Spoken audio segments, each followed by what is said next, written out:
Hello student, welcome to online classes. हम आज plus two का इकोनॉमिक्स का जो चैप्टर हमने पूरा किया था, उत्पादन की उदाहरण हमने पूरी की थी, लागत की उदाहरण हमने कंप्लीट की थी। आज आपका नेक्स्ट आता है आगम की उदाहरण। देखो ये इसी पर जो है ना, आगम, उत्पादन, लागत, ये सब एक पर ही बेस करते हैं। देखो मैं आपको बता देता हूँ। पहले हमने पढ़ा था उत्पादन की उदाहरण, हमने पढ़ी थी लागत की उदाहरण, और उसके बाद हमने पढ़ा था आगम की उदाहरण। ये है क्या? देखो यहां पर हम क्या करेंगे, उत्पादन करेंगे, उत्पादन के साधनों को लगाकर, उत्पादन के साधनों को लगाएंगे और फिर क्या करेंगे, उत्पादन करेंगे। अभी अल्पकाल है, दीर्घकाल है, जो भी है, इस प्रकार साधन परिवर्तनशील होते हैं, कैसे स्थिर होते हैं, इस चीज की हम चर्चा कर चुके हैं। लागत, यहां पर हम उत्पादन करने के लिए, यानी उत्पादन के लिए जो साधनों को लाएंगे और जो साधनों को चुकाएंगे, यानी जो उनको दिया जाता है, उनकी कीमत दी जाती है, वो उसकी लागत हो। जैसे कच्चे माल की कीमत है, सरनी की कीमत है, भूमि की कीमत है, तो उनको चुकाया जाता है। उन साधनों को जो चुकाया जाता है वो उसकी कीमत होती है और वही उसकी उत्पादक की लागत होती है। उसके बाद आगम, यानी देखो हमने यहाँ पर उत्पादन तो किया है, लेकिन वो उत्पादन करने से लाभ थोड़ी होगा हमें, वो तो उत्पादन को बाजार में बेचने से लाभ होगा। आगम होता है पैसा आना, यानी उन उत्पादन को जब वस्तुओं को बेच देंगे, उत्पादन को बाजार में जब उसको बेचा जाता है, विक्रय किया जाता है, और उससे जो प्राप्त होता है वो क्या होता है, आगम।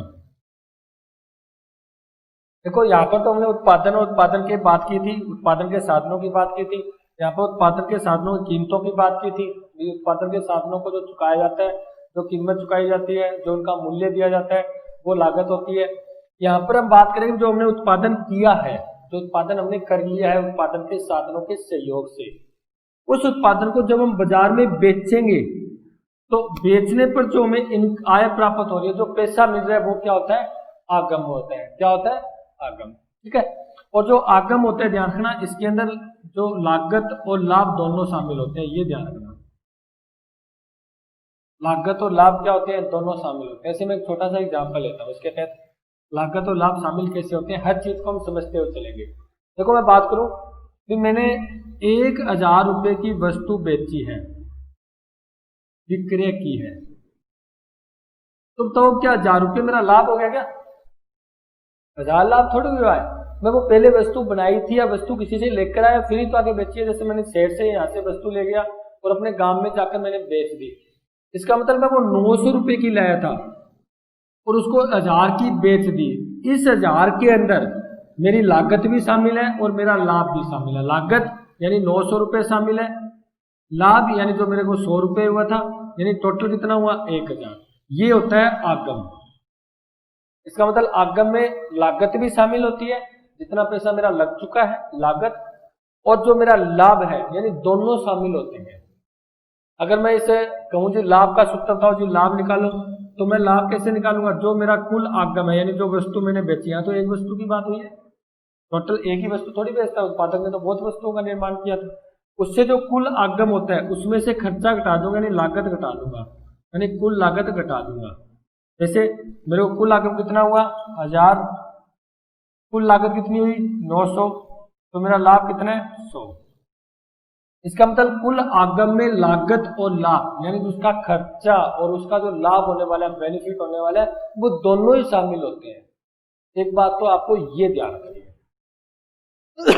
एक बात तो ये ध्यान रखनी है भी, उत्पादन जो आगम वो होता है जो उत्पादन को बाजार में बेचने से जो प्राप्त होता है, जो वस्तु को विक्रय करने से जो प्राप्त होता है, जो प्राप्त होता है उसके अंदर लाभ और जो उसका लागत है, उसका खर्चा है, वो दोनों ही शामिल होते हैं।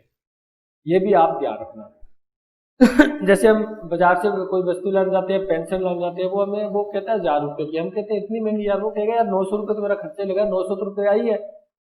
हम अगर उसको ये कह दिए हमें 900 को दे दो, वो क्या कहेगा, अरे 900 की तो मेरे खुद को पड़ी है, 900 की तो मेरे को आई है, तो उसके ऊपर मेरे को लाभ भी चाहिए ना। इसका मतलब लागत होती है वो उस कीमत के अंदर ही होती है, लागत होती है वो उस कीमत के अंदर ही। जैसे इस मार्कर की 20 रुपए कीमत है, तो इसका मतलब इसके अंदर उस उत्पादक का लाभ भी शामिल है उस 20 रुपए में, और इसके अंदर जितना खर्चा आया था, जितनी लागत आई थी, वो भी इस 20 रुपए कीमत के अंदर ही शामिल है। यानी अपनी लागत भी पूरी करेगा और अपना लाभ भी पूरा करेगा, नहीं लाभ भी कमाएगा। ऐसा थोड़ी है, बिना लाभ के काम थोड़ी करेगा वो।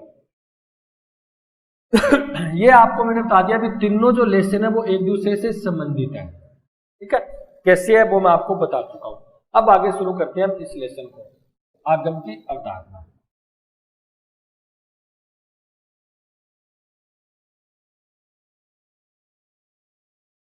आगम की अवधारणा की हम बात करें तो आगम वस्तुओं को या जो उत्पादन किया बाजार में विक्रय करने से जो प्राप्त होता है। एक सिंपल सी लाइन में लिख देता हूं, मैं बुक की लाइन लैंग्वेज नहीं लिखता, मैं अपने दाब पर लिख देता हूं कि जो हमने वस्तुओं का निर्माण किया है, एक उत्पादक ने जो वस्तुओं का निर्माण किया है, उसको जैसे ही बाजार में विक्रय करेंगे, यानी विक्रय का क्या होता है, बेचना, ये तो जानते हो ना। क्रय का होता है खरीदना, विक्रय का होता है बेचना। यानी बेचने के बाद जो प्राप्त होता है वो क्या होता है, आगम होता है। इसका अर्थ के रूप में भी आप यही ले सकते हो, अर्थ भी यही है कि एक उत्पादक के द्वारा, अगर पूरी लाइन लिखना चाहते हो तो लिख सकते हो, एक उत्पादक के द्वारा जो वस्तु का उन्होंने निर्माण किया या जो वस्तु का उत्पादन किया है, उस उत्पादक को, उस उत्पादन को, उस पूर्ति को बाजार में बेचने पर, यानी बाजार में, क्यों बाजार में विक्रय होगी, तो बाजार में विक्रय करने पर जो उत्पादक को प्राप्त होता है उसे बोलते हैं आगम। इसका अर्थ क्या हुआ, मैं इसका सूत्र बना सकता हूं। देखो आगम का अर्थ क्या हुआ। आगम का अर्थ होता है वस्तु होती है, हम एक सिंपल सी बात करें, आगे पढ़ेंगे हम, कुल आगम, सीमांत आगम, औसत आगम। जैसे आपने उत्पादन की उदाहरण पढ़ा था, कुल उत्पादन, औसत उत्पादन, सीमांत उत्पादन। आपने लागत की उदाहरण में पढ़ा था, कुल लागत, कुल औसत लागत और सीमांत लागत। और आप इसमें भी पढ़ोगे कुल आगम, सीमांत आगम, औसत आगम। मैंने आपको ये बात कही थी, कुल, सीमांत और औसत एक ऐसा टॉपिक है जो आपको लगभग सभी लेसनों में प्राप्त होगा, बिल्कुल सबका अर्थ सेम ही है। ठीक है, वो हम पढ़ लेंगे, एक बार इसको हम थोड़ा बहुत देख लेते हैं। तो आगम होता है जो वस्तु होती है, उसको जैसे ही बाजार में बेचते हैं, तो बाजार में किस पर बेचते हैं, कीमत पर ही तो बेचते हैं, उसका गुणा होता है वो आगम के बराबर होता है। बस सिंपल सी बात है। जैसे मैंने 10 वस्तु बेच दी, मेरे को कितना आगम मिला, कितना मिला मेरे को, मैं कैसे निकालूंगा। मैंने 10 वस्तु बेची और एक की कीमत 100 रुपये है, इसका मतलब मेरे को 1000 रुपये मिले हैं, ये कुल आगम है। तो मैंने 10 वस्तु बेची और मेरे उसकी कीमत 10 रुपये है। अब 10 वस्तु को कीमत 10 में बेचता हूँ तो 10 गुना 100 कीमत है, और 10 वस्तु बेचता हूँ तो 100 गुना 10 कितना आया, 1000। ये तो करते हैं ना। जैसे एक वस्तु की कीमत, इसकी कीमत 20 रुपये है और 10 मार्कर बिक जाती है, तो 20 गुना 10 यानी 200 रुपये आ गई। ये होता है कुल आगम या आगम। अब हम बात करते हैं आगम का अर्थ के बारे में। वैसे तो अर्थ यही है, बता चुका हूं आपको, लेकिन फिर और देख लेते हैं हमने। आगम का अर्थ बिल्कुल वही है, सेम ही, एक उत्पादक द्वारा, फिर से नहीं लिख रहा, खुद देख लेना, वही है कि एक उत्पादक के द्वारा अपनी वस्तुओं को, या जो वस्तु का निर्माण किया है, अपनी वस्तुओं को बाजार में बेचने पर या बाजार में विक्रय करने पर जो प्राप्त होता है वो क्या कहलाता है, आगम। आगम यानी आना। इनके नाम तो याद रखना अभी। जैसे हमने उत्पादन की बात की थी, उत्पादन के साथ इनपुट कहा था, ठीक है, उसको हमने आगत कहा था, उसको हमने पड़त कहा था, उत्पादन को हमने आउटपुट कहा था, निर्गत कहा था। ठीक है, इसी प्रकार आगम जो आता है हमारे पास, आना यानी बेचने के बाद जो आता है उसको क्या बोलते हैं, आगम कहते हैं। ठीक है, जो एक उत्पादक के द्वारा जो वस्तु बाजार में विक्रय करने पर या बेचने पर जो प्राप्त होता है उसे क्या बोलते हैं, हम आगम कहते हैं। अब हम आगम के अवधारणा के बारे में एक जो 3 बातें उसको पढ़ते हैं हम। एक तो आप पढ़ोगे कुल आगम, एक पढ़ोगे आप औसत आगम, और एक पढ़ोगे आप सीमांत आगम, यानी TR, AR और MR। कुल आगम, औसत आगम और सीमांत आगम, इसके बारे में पढ़ेंगे। और प्रत्येक चीज को हम उदाहरण लेके चलेंगे, उसके बाद उसकी टेबल भी बनाएंगे। क्यों? क्योंकि मैं आपको बता देता हूँ। देखो, आगम यानी वस्तुओं को बेचना, और जब वस्तुओं को बेची जाती है तो कहाँ बेची जाती है? बाजार में बेची जाती है। कहाँ बेची जाती है?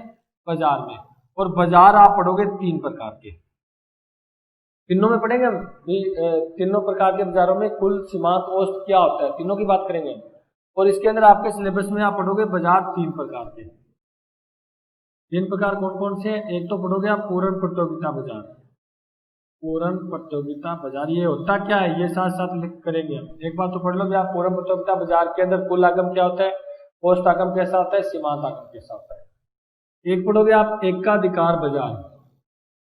एकाधिकार बाजार, इसके अंदर आप पढ़ोगे भी एकाधिकार बाजार में कुल आगम कैसे निकलता है, औसत आगम और सीमांत आगम क्या होता है, कैसा होता है। एक पढ़ोगे आप अपूर्ण प्रतियोगिता बाजार या एकाधिकारात्मक प्रतियोगिता बाजार। एकाधिकारात्मक प्रतियोगिता बाजार।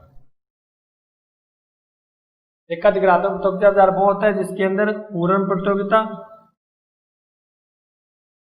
और एकाधिकार बाजार दोनों की विशेषता पाई जाए।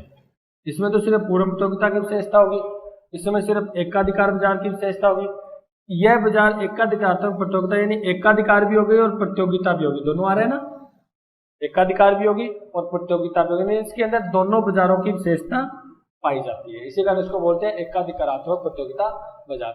इसका मतलब ये, इस लेसन में आप तीनों बाजारों के तहत इनको निकालेंगे हम, और तीनों बाजारों के तहत ही हम क्या बनाएंगे, अलग अलग डायग्राम बनाएंगे, अलग अलग हम टेबल बनाएंगे। इसको देखेंगे कि इसमें क्या होता है पूर्ण प्रतियोगिता में, एकाधिकार में क्या होता है, एकाधिकारात्मक प्रतियोगिता बाजार में क्या होता है।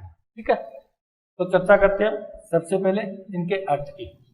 कुल उत्पाद जो आगम होता है वो क्या होता है, औसत क्या होता है, सीमांत क्या होता है, उसके बाद हम अलग अलग बाजार में पढ़ेंगे। सबसे पहले इनका अर्थ देख लेते हैं। तो कुल आगम क्या होता है? कुल आगम होता है एक उत्पादक के द्वारा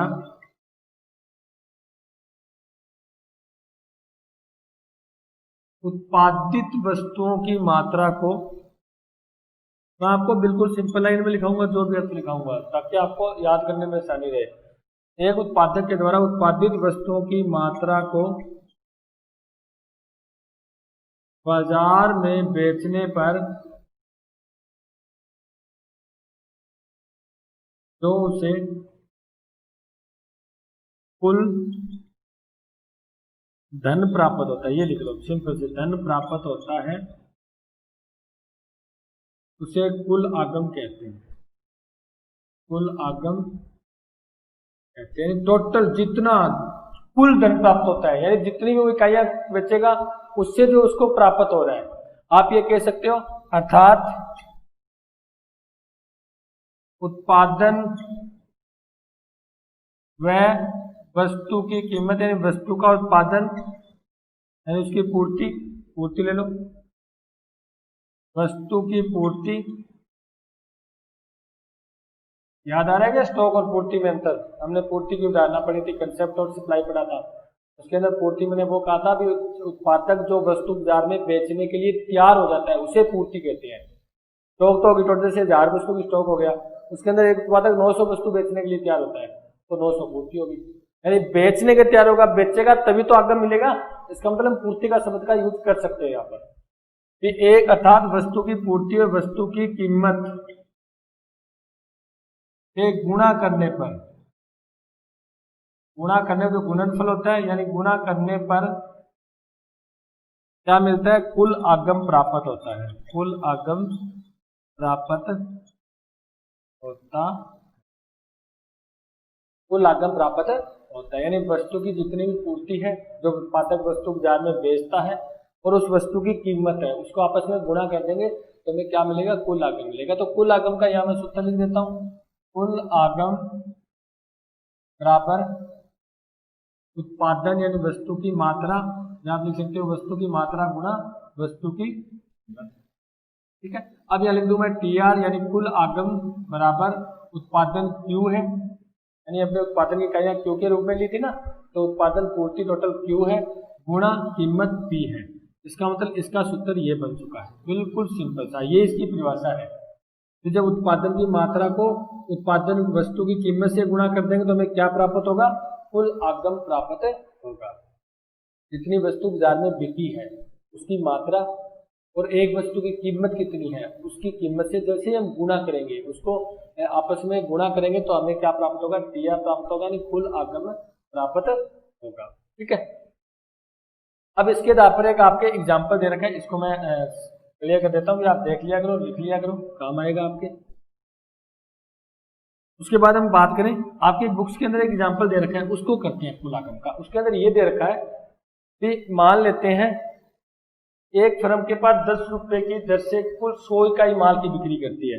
यानी एक फर्म है, एक उत्पादक फर्म है, वस्तु की कीमत है वो 10 रुपए है,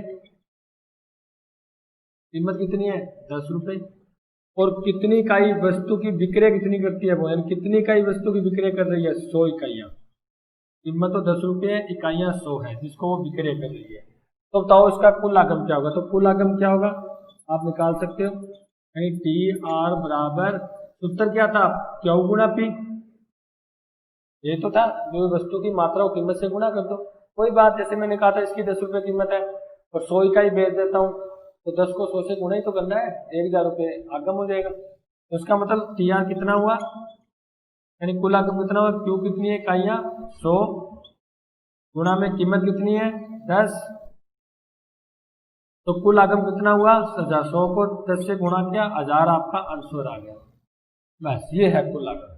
ये चीज मैंने परिभाषा और उसके अर्थ में भी लिख दिया था कि वस्तु की पूर्ति, वस्तु की जो उत्पादन मात्रा होती है उसको विक्रय जो मात्रा होती है, क्योंकि आगम होता है वो विक्रय पर प्राप्त होता है, यानी विक्रय करने पर प्राप्त होता है। इसका मतलब जो वस्तु की मात्रा विक्रय की गई है और उसकी वस्तु की कीमत होती है, उनका जैसे आपस में गुणा कर देते हैं जो हमें प्राप्त होगा, गुणनफल प्राप्त होगा, वो क्या होगा, कुल आगम प्राप्त।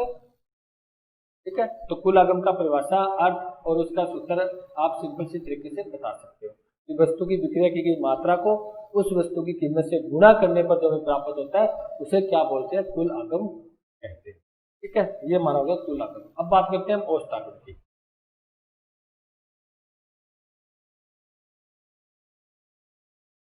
आगे जो नेक्स्ट आपका आता है वो आता है औसत आगम।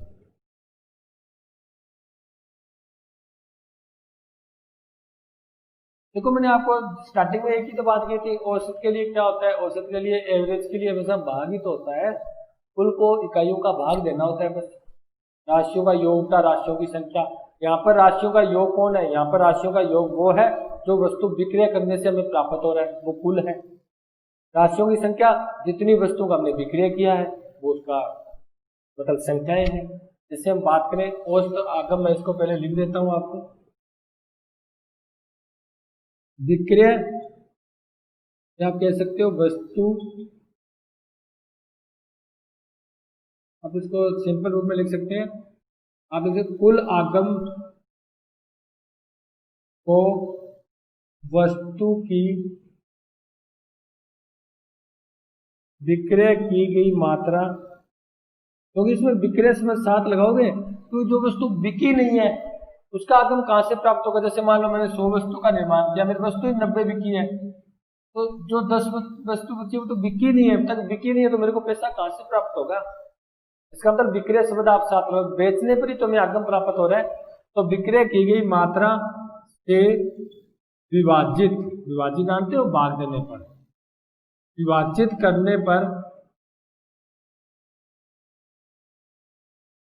करने पर जो भागफल प्राप्त होता है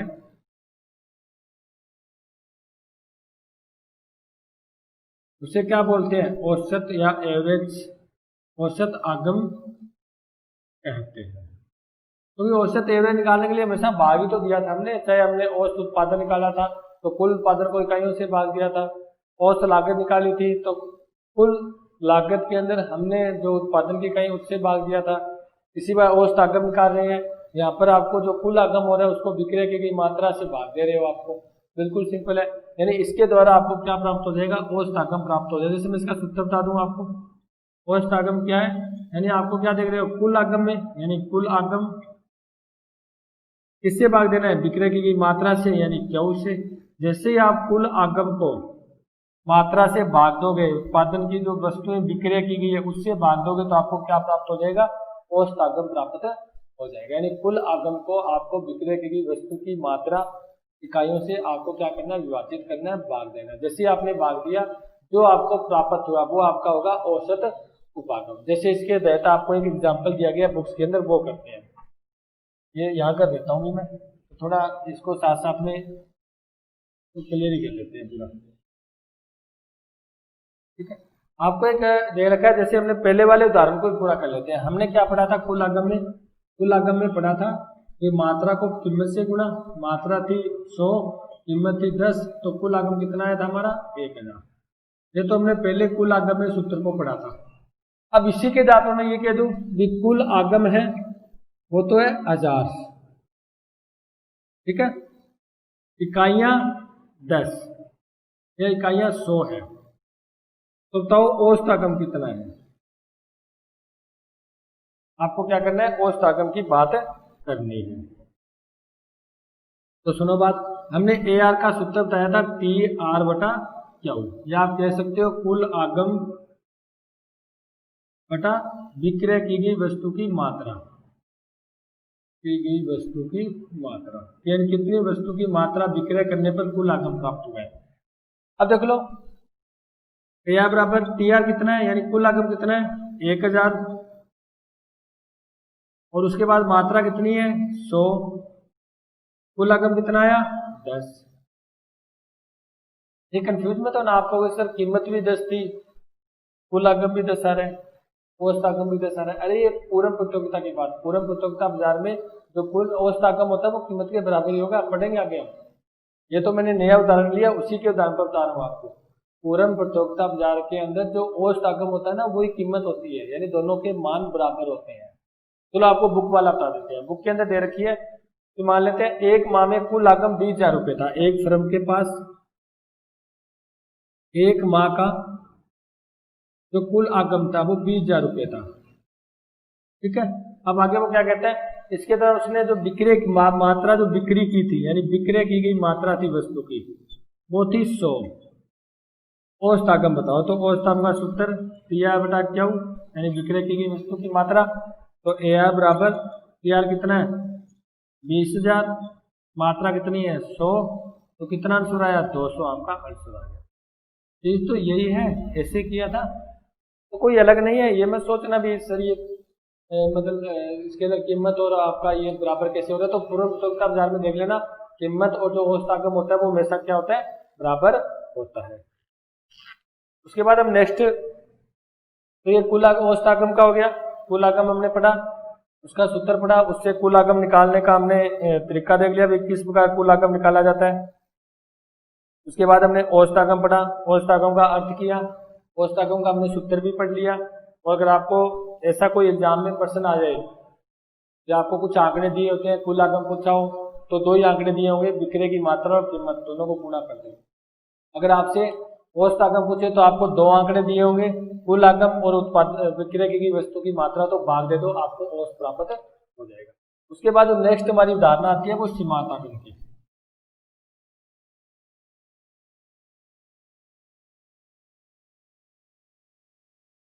नेक्स्ट जो आप तीसरा पढ़ोगे वो पढ़ोगे सीमांत आगम, यानी एम आर। और सीमांत मैंने आपको कितनी बार बता चुका हूँ कि जब सीमांत की शब्द आता है ना, तो इसका मतलब एक अतिरिक्त इकाई की बात हो रही है। यहाँ पर इसकी बात हो रही है, एक अतिरिक्त इकाई की बात हो रही है। जब हम ये करेंगे ना, तो मैंने तीनों लेसनों को सीमांत का इकट्ठा बताऊंगा, तो सीमांत बहुत इंपॉर्टेंट है, ध्यान रखना। तो एक अतिरिक्त इकाई, और यहाँ पर एक अतिरिक्त इकाई करना क्या है, विक्रय करना है, क्योंकि यहाँ पर आगम की बात हो रही है, आगम की बात हो रही है। तो एक अतिरिक्त इकाई जैसे हम विक्रय करेंगे, उससे कुल आगम में जो परिवर्तन होगा उसे सीमांत आगम कहते हैं। मैं इसको लिख देता हूं पहले, देखो, वस्तु की एक अतिरिक्त इकाई, और ये शब्द तो साथ लगता ही लगता है, अतिरिक्त इकाई, ये शब्द जो मैं आपको बहुत बार बता चुका हूं, इसको मत भूलना आप। वस्तु की एक अतिरिक्त इकाई बाजार में विक्रय करने पर जो कुल आगम में परिवर्तन होता है, ठीक है, या परिवर्तन होता है क्यों विक्रय करेंगे तो वृद्धि होगी, तो आप कह सकते हो कुल आगम में वृद्धि होती है, तो उसे उसे क्या कहते हैं, सीमांत आगम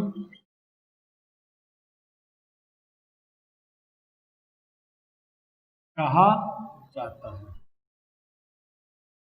देखो जब सीमांत उत्पादन की बात हो तब तो मैं उत्पादन कब होगा, उत्पादन के साधनों को लगाने के लिए, तब तो लिखेंगे एक अतिरिक्त यानी श्रम की या साधन की एक अतिरिक्त इकाई में परिवर्तन करने पर कुल उत्पादन में जो परिवर्तन होगा। यहां पर आप बात कर रहे हो आगम की, आगम होता है बेचने पर, तो एक अतिरिक्त इकाई बेचने पर जो कुल आगम में परिवर्तन होगा। चीज तो एक ही है, लेकिन आपको ध्यान रखना है भी उत्पादन हो रहा है या लागत हो रही है या आगम हो रहा है। आगम का होता है वह बेचने पर जो प्राप्त होता है बस वो आगम होता है। तो जब एक अतिरिक्त इकाई बाजार में बेच देते हैं उससे कुल आगम में जो परिवर्तन होता है, तो कुल आगम में जो वृद्धि होती है उसे क्या बोलते हैं हम, सीमांत आगम कहते हैं। देखो एक छोटा सा एग्जाम्पल दे रखा है आपके बुक्स के अंदर, वो करते हैं सीमांत आगम का, आपको ये परिभाषा भी समझ आ जाएगी। इन्होंने ये कह रखा है जैसे यदि एक फर्म कुल बिक्री 10 रुपए से बढ़ाकर 11 रुपए कर देती है, यानी पहले तो बिक्री कितनी होती थी 10 रुपए वस्तु, अब वो क्या कर देती है बिक्री 11वीं वस्तु, यानी एक अतिरिक्त इकाई बिक्री बढ़ा रहा है ना, वो एक इकाई की बात करते हैं इसमें। तो पहले 10 वस्तु की बिक्रिया करता था बाजार में, अब वो क्या कर रहा है 11 वस्तु की बाजार में बेच रहा है, उसको बिक्रिया कर रहा है। इससे वो कहता है कि कुल उत्पादन पहले तो था जो कुल आगम सॉरी वो जब 10 वस्तु बेचता था तब तो था 100 रुपए, और जब वो 11वीं वस्तु बेचता तो उसके कुल आगम हो गया 105 रुपए। ये इसने कह दिया, ये आपको ये प्रश्न दे रखा है, एग्जाम्पल दे रखा है, और आपसे क्या पूछा है एमआर सीमांत आगम पूछा है। तो सबसे पहले इसका सूत्र बना लेते हैं हम सीमांत आगम का, फिर तो उसको लिखेंगे ना भी क्या क्या लिखना है। तो मैंने आपको क्या कहा था, सीमांत आगम बराबर कुल आगम में परिवर्तन बटा वस्तु की, या आप कह सकते हो एक अतिरिक्त इकाई में परिवर्तन, या वस्तु की विक्रय की एक अतिरिक्त इकाई में परिवर्तन। देखो कैसे लिख सकते हो, इसको हम क्या लिख देंगे, एम्मा बराबर परिवर्तन को हम क्या लिखते थे डेल्टा, तो दोनों में इसमें भी परिवर्तन है इसमें भी परिवर्तन है, इसका मतलब डेल्टा दोनों साइडों में लगेगा, है ना। परिवर्तन को तो दिखाना ही पड़ेगा हमें सूत्र में। तो यहाँ पर तो हम क्या कर रहे हैं, विक्रय की गई वस्तु की एक अतिरिक्त इकाई में, यानी बाजार में बेचने पर पहले 10 बेचते थे अब 11 बेचते थे, इसका मतलब यहाँ हो जाएगा वस्तु की मात्रा में परिवर्तन। तो कितनी वस्तु की मात्रा का आप विक्रय कर रहे हो, ये बात मैंने फंडा आपको पहले ही बता दिया था कि जो चीज पहले परिवर्तन होती है वो वैसा नीचे जाती है, उससे भाग दिया जाता है, तो बाद में परिवर्तन होती है वो ऊपर लिखते हैं। ये तो चीज हम स्टार्टिंग से ही कर रहे हैं, ठीक है। तो उत्पादन की इकाई में बेचने में जो परिवर्तन होता है, विक्रय में मात्रा में परिवर्तन, वो तो नीचे लिखेंगे, परिवर्तन लिखेंगे क्योंकि ये डेल्टा लगा है साथ में, तो परिवर्तन ही लिखेंगे, वैसे नहीं लिखेंगे। मैंने देखो यहाँ पर भी लिख दिया अतिरिक्त इकाई में परिवर्तन कुल आगम में परिवर्तन, सिर्फ परिवर्तन को लिखना है और आंकड़े को नहीं लिखना हमें। यहाँ पर लिखेंगे कुल आगम में, यानी कुल आगम में परिवर्तन, ये आपका सूत्र बन गया। टीआर के अंदर औसत आगम में तो हम क्या कर रहे थे, सिर्फ टीआर को क्यू से भाग दे रहे थे सीधा, कुल आगम को उत्पादन विक्रय की गई मात्रा से भाग दे रहे थे, यहाँ पर परिवर्तन लिखकर फिर भाग देना है। अब मैं यहाँ पर देखूं क्यू में कितना परिवर्तन हुआ 11 माइनस 10 1 का, क्यू में कितना परिवर्तन हुआ 1 का, तो मैं एम आर बराबर 1 लिख दिया। टीआर में कितना परिवर्तन हुआ देखो 105 माइनस 100, यानी ये डेल्टा टीआर है, ये डेल्टा क्या हुआ है, ठीक है। तो 100 का हुआ, सॉरी 5 का, क्योंकि 105 माइनस 100 बराबर 5। अब 5 को 1 से भाग दूं तो इसमें कितना आएगा 5, ये आ गया आपका सीमांत आगम। बिल्कुल सिंपल है, आपको सिर्फ परिवर्तन लिखना है इसमें, क्योंकि सूत्र में परिवर्तन वाला साथ लगा है, क्यू में परिवर्तन टीआर में परिवर्तन एम आर, पहले परिवर्तन लिख देंगे फिर भाग देंगे तो आपका आंसर आ जाएगा, ठीक है। तो एक अतिरिक्त इकाई यानी एक परिवर्तन वस्तु की मात्रा में 1 का हुआ है, कुल आगम में परिवर्तन 5 का हुआ है, तो 5 को 1 से भाग दिया तो आंसर कितना आया 5 एकम 5, यानी 1 से 5 देंगे तो 5 जाएगा, ठीक है। तो एम आर कितना आ गया आपके पास 5, यानी सीमांत आगम कितना है 5। ठीक है। अब हमने देखो तीनों चीज कर ली है और तीनों भी हमने बढ़िया से एग्जाम्पल के तहत उसका अर्थ पढ़ा है, उसका मान भी निकाला है हमने। तो आपका हो गया कुल आगम, आपका हो चुका है सीमांत आगम, औसत आगम, और आपका हो चुका है सीमांत आगम। कुल आगम के लिए आप क्या कर रहे थे, क्यू गुणा पी, ये चाहिए आपको, क्यू गुणा पी कर रहे थे। औसत आगम के लिए आप क्या कर रहे थे, टी आर बटा क्यू कर रहे थे। और सीमांत आगम के लिए आप क्या कर रहे थे, डेल्टा टी आर बटा डेल्टा क्यू कर रहे थे। ये इससे सीमांत निकल रहा था, इससे औसत निकल रहा था, इससे कुल निकल रहा था। इसका मतलब देखो कुल यहां पर भी है, कुल यहां पर भी है, कुल यहां पर भी है। इसका मतलब कुल का यानी सीमांत का, औसत का और कुल का, तीनों का संबंध होता है। यानी तीनों को हम प्राप्त कर सकते हैं अगर एक हमें दिया हो तो। यानी तीनों आपस में क्या होते हैं, संबंधित होते हैं, क्योंकि आपके सामने है। देखो कुल यहाँ पर भी है, यानी कुल निकलेगा तो क्यू गुना पी, कुल निकलेगा तो बटा में क्यू, कुल एम आर निकलेगा तो डेल्टा टी आर और डेल्टा क्यू। इसका मतलब सीमांत आगम, औसत आगम और कुल आगम तीनों में क्या है, संबंध है। अब हम चर्चा करते हैं अलग अलग बाजार की। मैंने आपको बताया था ना आपके सिलेबस में 3 बाजार है। अब हम विभिन्न बाजारों में, जो बाजार है हमारे पास, विभिन्न बाजारों में हम क्या पढ़ते हैं, हम पढ़ेंगे कुल आगम, हम पढ़ेंगे औसत आगम और हम पढ़ेंगे सीमांत आगम। अर्थ हम पढ़ चुके हैं तीनों का, ठीक है, तीनों के हम सूत्र बता चुके हैं। इसके अंदर पहला आपका बाजार आता है पूर्ण प्रतियोगिता बाजार, पूर्ण प्रतियोगिता बाजार।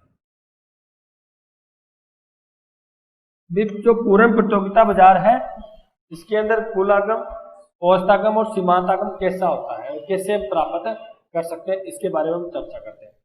ये करने से पहले हम क्यों ना पूर्ण प्रतियोगिता बाजार का अर्थ को पढ़ लें। आप ये तो पता होना चाहिए पूर्ण प्रतियोगिता बाजार होता क्या है, ऐसा कौन सा बाजार होता है इसके अंदर पूर्ण प्रतियोगिता बाजार की विशेषता पाई जाती है। तो आपसे सीधा पूछे बताओ पूर्ण प्रतियोगिता बाजार क्या होती है, तो आपको उसकी विशेषता अर्थ तो पता होना चाहिए ना। तो हम बात करते हैं पूर्ण प्रतियोगिता बाजार के अर्थ की, उसके विशेषताओं की। देखो वह बाजार जिसमें पूर्ण प्रतियोगिता पाई जाए, क्या पाई जाए, पूर्ण प्रतियोगिता। प्रतियोगिता था कंपटीशन। आपने देखा होगा 2 रेडी वाले होते हैं, एक भी केला बेच रहा है, दूसरे भी केले बेच रहे हैं। ऐसी स्थिति में उनमें कंपटीशन होता है। वो एक जोर से बोलता है 30 रुपए किलो, वो दूसरा बोलता है और जोर से बोलता है ताकि उसकी आवाज सुनाई दे। उनमें पूरी प्रतियोगिता होती है, क्योंकि पता होता है जो केले लेने आएगा वो केले लेगा, चाहे उससे ले चाहे इससे ले। अगर मान लेते हैं एक आलू बेच रहा है, एक केले बेच रहा है, तो उनमें कोई प्रतियोगिता है क्या, नहीं है। वो कुछ नहीं बोलते, आराम से बैठ रहे थे। पता होता है जो आलू लेने आएगा वो मेरे पास आएगा, जो केले लेने आएगा उसके पास आएगा।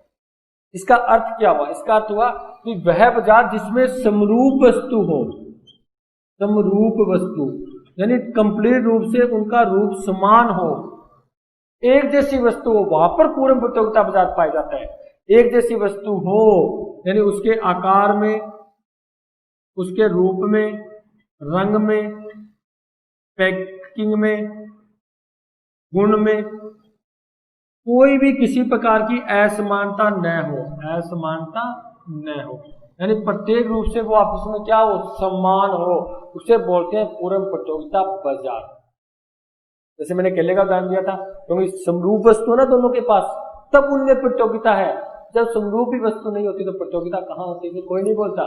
फिर पता होता है जो आलू लेने आएगा तो मैं जोर से बोल के केले थोड़ी बेच दूंगा उसको, वो लेने ही आलू आएगा, सर सब्जी लेने आएगा तो केले लेने आएगा, तो इसका मतलब ये थोड़ी है केले छोड़ आलू ले जा वो खा लेना। यानी उनमें कोई प्रतियोगिता नहीं है। क्यों नहीं है, क्योंकि वस्तु समरूप नहीं है। प्रतियोगिता, पूर्ण प्रतियोगिता वही होगी जहां पर क्या होता है, चाहे वो आकार में, पैकिंग में, रूप में, रंग में, उसके किसी प्रकार के गुण के अंदर प्रत्येक रूप से जब वो समान हो, उसे बोलते हैं पूर्ण प्रतियोगिता बाजार। इसमें होती है गला काट प्रतियोगिता, यानी पूरा कंपटीशन होता है। कई बार तो एक रेडी वाला दूसरे व्यक्ति को हाथ पकड़ कर ले आता है, आपने देखा होगा है ना, धक्के से तू मेरे से वस्तु लेके जा, ले आता ना धक्के से, रोड से, सड़क से। यानी इसमें गला काट प्रतियोगिता होती है, बहुत ज्यादा कंपटीशन होता है, तब जाके उसकी वस्तु बिक पाती है। समझे बात, उसे बोलते हैं पूरक प्रतियोगिता बाजार। देखो कितनी सिंपल सी बात है। अब आप पूरक प्रतियोगिता बाजार का अर्थ समझ चुके होंगे। तो पूरक प्रतियोगिता बाजार क्या होता है जी? आप कहोगे जिसमें समरूप वस्तु होती है, एक जैसी वस्तु होती है, जिसके अंदर किसी भी प्रकार की असमानता नहीं पाई जाती उसको किसी भी क्षेत्र में लो, आकार, रूप, पैकिंग, गुण के अंदर प्रत्येक रूप से वो क्या होता है? समान होता है। प्रत्येक रूप से वो क्या होता है? समान होता है, समरूप होता है। इसी कारण उसे बोलते हैं पूरक प्रतियोगिता बाजार। अब इसके तहत लगे हाथ ये भी कर लेते हैं, इसमें जो कीमत होती है, वस्तु की कीमत होती है, वो एक, जैसे मैंने रेडी के दो उदाहरण दिए थे ना, रेडी वाले कीमत निर्धारित नहीं कर सकते। इसके अंदर जो कीमत का निदान होता है वो कौन करता है? उद्योग करता है। ये लाइन आप पक्की याद रखना, ध्यान रखना। पूरक प्रतियोगिता बाजार में वस्तु की कीमत का निदान कैसे होता है? बाजार में वस्तु की मांग और पूर्ति के द्वारा, उद्योग द्वारा निर्धारित की जाती है। इसके द्वारा वस्तु की मांग कितनी है, ठीक है, और उसकी पूर्ति कितनी है। आप पढ़ोगे बाजार संतुलन, आगे जो लेसन, नेक्स्ट जो लेसन पढ़ोगे उसके अंदर मांग और पूर्ति के द्वारा बाजार का संतुलन भी करेंगे। देखो हमने उत्पादक का संतुलन किया, इष्टतम बिंदु किया, हमने उपभोक्ता का संतुलन किया, फिर करेंगे हम बाजार का संतुलन, और वो भी तीनों प्रकार से, चाहे वो पूरक प्रतियोगिता बाजार है, चाहे एकाधिकार है, चाहे एकाधिकारात्मक प्रतियोगिता बाजार है। तो यहाँ पर जो वस्तु की कीमत का ज्ञान होता है वो कौन करता है? उद्योग। बस इंपॉर्टेंट ध्यान रखना, ये मत बोला कैसे करता है? वस्तु की मांग और पूर्ति के द्वारा। बाजार में वस्तु की मांग कितनी है और बाजार में वस्तु की पूर्ति कितनी है, उसके द्वारा ही बाजार में क्या होता है? वस्तु की कीमत का दान होता है। उसे बोलते हैं उद्योग, बोलते हैं क्या बोलते हैं? उद्योग। जैसे मैंने अभी दो उदाहरण दिए थे, ये दो रेडी वाले ए और बी, जैसे ये भी केले बेच रहे हैं और ये भी केले बेच रहे हैं, दोनों केले बेच रहे हैं, लेकिन इसका मतलब ये थोड़ी है ए वस्तु कीमत का दान नहीं कर सकता, बी भी नहीं कर सकता। अगर मान लो इसने अपनी 2 रुपए कीमत बढ़ा दी तो इसकी वस्तु कोई नहीं खरीदेगा, इसकी खरीद लेगा, क्योंकि दोनों समरूप वस्तु बेच रहे हैं। ये तो इसकी विशेषता है। अगर मान लेते हैं इसने कीमत घटा दी, ये इसके पास बैठा है, पास खड़ा है, ये भी क्या करेगा? 2 रुपए कीमत घटा देगा। अब हानि दोनों की हो जाएगी। इसको पता है भी मैंने 2 कीमत घटा दी तो ये भी घटा देगा। अब इसको हानि हो रही है बेचारे को, इसको भी हो जाएगी। इसका मतलब हानि भी वहन नहीं कर सकते, एक उत्पादक होता है, एक फर्म होता है, इसलिए उसको क्या करनी पड़ती है? दोनों को समरूप कीमत रखनी पड़ती है। ये कीमत को निर्धारित नहीं कर सकते। कीमत को निर्धारित कौन करता है? उद्योग करता है, ध्यान रखना।